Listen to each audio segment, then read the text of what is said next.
Welcome back, America. We have one of the superstars, I think, of the Republican Party in the House of Representatives, Elise, Republican Conference Chair. She's on the House Armed Services Committee, and nobody questions hostile witnesses like she does, I can tell you that. It's a pleasure to have you. I want to start with you on this immigration issue. Joe Biden blows up the border, over 90 executive orders. All he has to do is reverse those executive orders. We don't need a law in Congress. Do we, Congresswoman, that says follow existing immigration law? When do we pass a law that says follow the law? What has Joe Biden done here? Joe Biden has created the most catastrophic border crisis in our nation's history, and the American people know it. That's why if you look at the polling, Mark, President Trump is polling over 30 points ahead when it comes to handling of border security and illegal immigration. House Republicans passed the Secure the Border Act a year ago. Joe Biden refused to support that bill, in fact, threatened to veto that bill, and Chuck Schumer killed that bill. So it's House Republicans who have led legislatively to secure the border. It was Joe Biden who months ago said he didn't have the executive authority to fix this border crisis, even though the American people know that it was his executive actions that created this border crisis. So this latest desperate executive order that Joe Biden has put out, it is political desperation, and it only further fuels the illegals who are able to cross both our southern and northern borders. It's unbelievable, isn't it? The propaganda that comes out of this guy's mouth and the media that run with it. And people say, what are you going to say to Joe Biden who says we need a bipartisan bill? Bipartisan bill, Congresswoman, I think 3 Republicans supported it. It was negotiated in secret. One of the Republicans, Mitch McConnell, voted against his own bill. And what would the Joe Biden bipartisan bill have done to illegal immigration? It would have further fueled the fire, and it would have had opened up the floodgates for more illegal immigrants to pour into this country. It would not have ended catch and release. It would not have reinstated the Remain in Mexico policy. We know what a secure border looks like. It looks like President Trump's effective border security policies when we had the most secure border in my lifetime.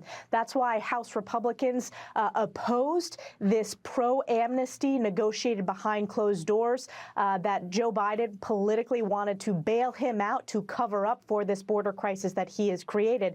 And I'll tell you, Mark, I've gone to the border, both the southern and northern border firsthand. I represent the Swanton sector of the northern border. We have seen illegal crossings skyrocket under Joe Biden's failed leadership, including those on the terror watch list. This is a national security crisis, an economic crisis, and it is a constitutional crisis because if you don't have borders, you lose your sovereignty as a nation. So this is an issue House Republicans are going to win on. And when we elect President Trump, continue to grow the House Republican majority and flip the Senate, we will make sure that in addition to President Trump's executive orders, that we get Secure the Borders Act signed into law. You know, Congresswoman, the Democrats keep saying we need a law. They keep saying the system is broken. Well, first of all, what kind of law would they support? A law that would enshrine, as you point out, open borders, illegal immigration, sex slavery, kids sold into slavery. They don't want to do a damn thing about it. You had your H.R. 2 and they killed it. That's number one. Number two, do they keep count of the number of women who are sold into sex slavery? Do they keep count of the number of children now who are sold to pornographers? Do they keep count of any of this? I notice they're very interested in keeping count of what goes on in the Middle East with the Israelis and the Palestinians. Do we keep count of the amount of mayhem and anarchy and inhumanity that's going on the southern border as a result of this president? It gets worse even than what you laid out, Mark. Think about it. Joe Biden's Department of Homeland Security does not know, has lost track of nearly 100,000 minors who are in sex slavery, who are being human trafficked. It is a humanitarian travesty, and it's all on Joe Biden's watch. He has created this border crisis lock, stock, and barrel, and the American people are going to hold him accountable. You're exactly right that President Trump's executive orders created the most secure border both on the northern and southern border in our nation's history. That's why the bill that House Republicans passed with strong support, despite our very slim majority, we passed the Secure the Border Act to enshrine those Trump executive orders. And the Democrats can't have it both ways. They say, first, Joe Biden doesn't have the executive authority, and then they put out a desperate executive order. It is offensive to the American people and voters because they know that Joe Biden's executive actions on day one opened up the border, it allowed catch and release, and has created this crisis of transferring of illegals to places all across the country. So it's not just the border states and communities that are impacted. It's every state is a border state. Every community is a border community. And it is in crisis because of Joe Biden. And President Trump is going to secure the border with the help of House Republicans and Senate Republicans. I mean, for God's sakes, he's flown in 500,000 foreigners into the country, affirmatively gone and gotten them and brought them to the country. And Bill Malugin of Fox, who's superb, he was on the border. He said nothing's changed. And that's the truth. Nothing's changed. When we come back, what is it with Joe Biden and his hate for the Israelis in the state of Israel? You're one of the few people to ever speak to the Knesset there. What is it about him and his embrace of Iran and funding the enemy? We'll be right back. Welcome back, America. We're here with Elise Stefanik. Elise Stefanik, if I were somebody who wanted to undermine Israel, prevent Israel from winning a war, and ensuring that Israel cannot survive with a two-state solution or all the rest, I would adopt Joe Biden's demands. What is his problem? Well, it is anti-Semitism that is a growing strain in today's Democrat Party that has now become mainstream, and it is anti-Israel. At every opportunity, Joe Biden has equivocated morally and turned his back on Israel. I was honored to be invited by the Speaker of the Israeli Knesset, Speaker Ohana, to deliver remarks about the importance of the United States standing with Israel. This was the same week that Joe Biden attempted and is still withholding military aid that Congress passed in support of our most precious ally in the Middle East. You have an administration that's Obama 2.0, prioritizing Iran and undermining Israel, and it's created chaos and national security threats around the world because of Joe Biden's weakness on the world stage.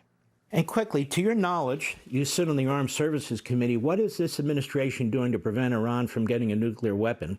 And then we read in the papers that this administration is leaning on France and the UK not to rebuke Iran for its nuclear program. What do you make of that? Well, what I make of it is this is a continuation of the Obama administration, including some of the same individuals who are at the table in terms of these discussions, whether it's working through European countries to pave the way for Iranian nuclear weapons capability. Remember, Mark, this is the same administration and the same State Department that put out an official statement mourning the loss of the Iranian president. Let me tell you what, the Iranian people who have been abused by the Iranian president and the regime, they did not mourn the loss of this president, and yet this is the same administration who is turning their back on Israel. So it's Obama 2.0. It is failure. Compare that to the historic achievements in the Middle East of President Trump, whether it's the Abraham Accords, whether it's the recognizing Jerusalem as the eternal capital and moving our U.S. embassy there.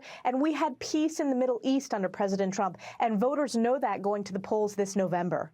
Elise Stefanik, I want to move quickly to another subject, this Stalinist Star Chamber that took place in Manhattan. You're a New Yorker. And I believe you filed an ethics complaint against this acting state judge, did you not?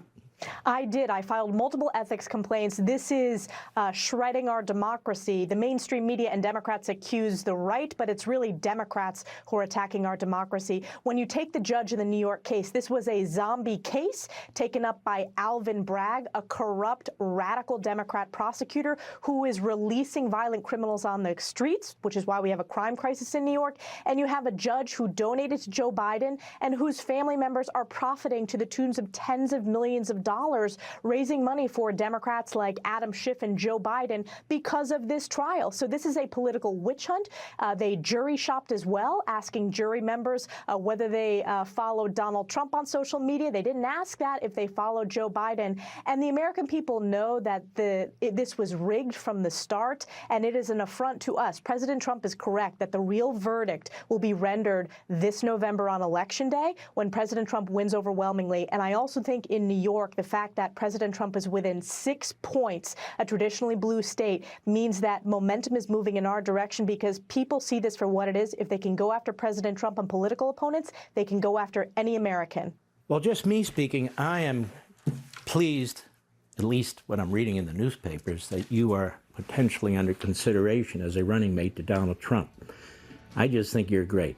And I want to thank you very much, Elise Stefanik. Keep up the fight, and God bless you, my friend. Thank you, Mark.